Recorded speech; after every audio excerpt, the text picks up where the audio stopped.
In the third and final part, we unpack the specific vehicle's theft and hijack risk. Now, the theft risk of a vehicle is not always only solved by hiking the insurance premiums.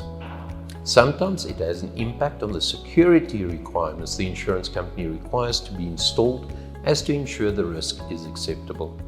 It is essential for you to understand that if your insurance company requires a tracking device to be installed, does it become a condition of cover, and said item needs to be in a full working order at all times.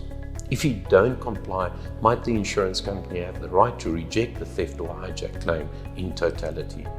Look out for our videos that will follow shortly, specifically relating to the tracking devices and/or requirements.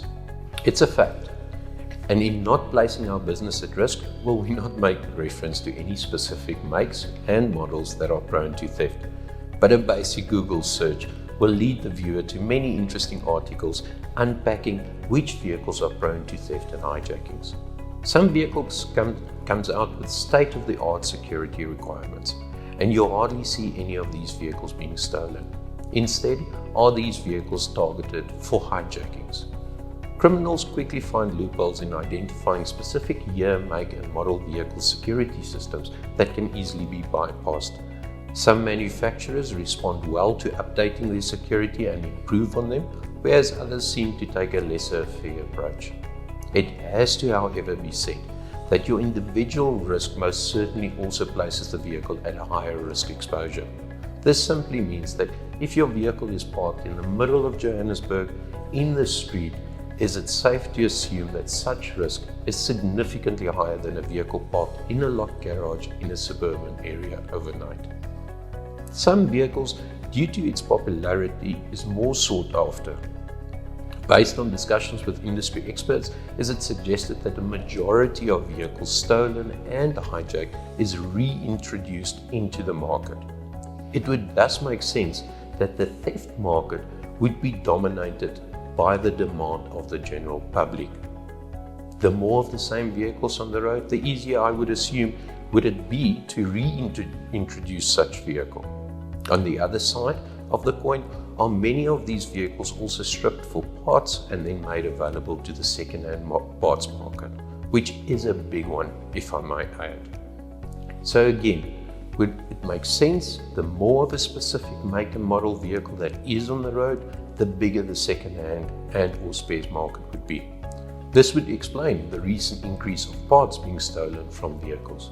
Getting back to point, can an insurance company then remedy the risk by appropriate underwriting or in the form of premiums, and/or any combination of the two, which is most likely?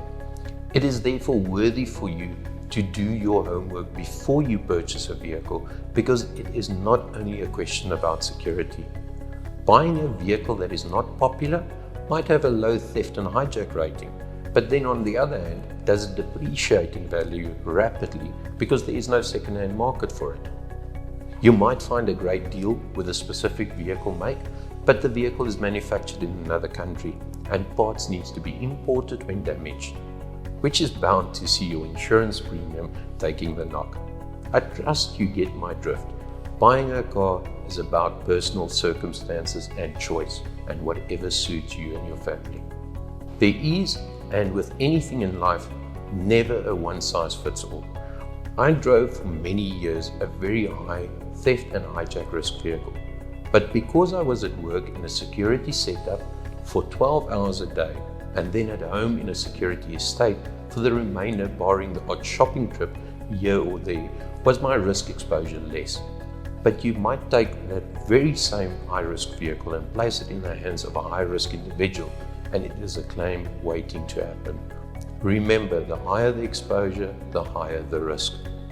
We hope you have enjoyed our 3-part series as to the impact your vehicle, year, make, and model has to your insurance premiums, and you now understand why the vehicle's value is not the be-all and end-all for insurance companies. Thank you.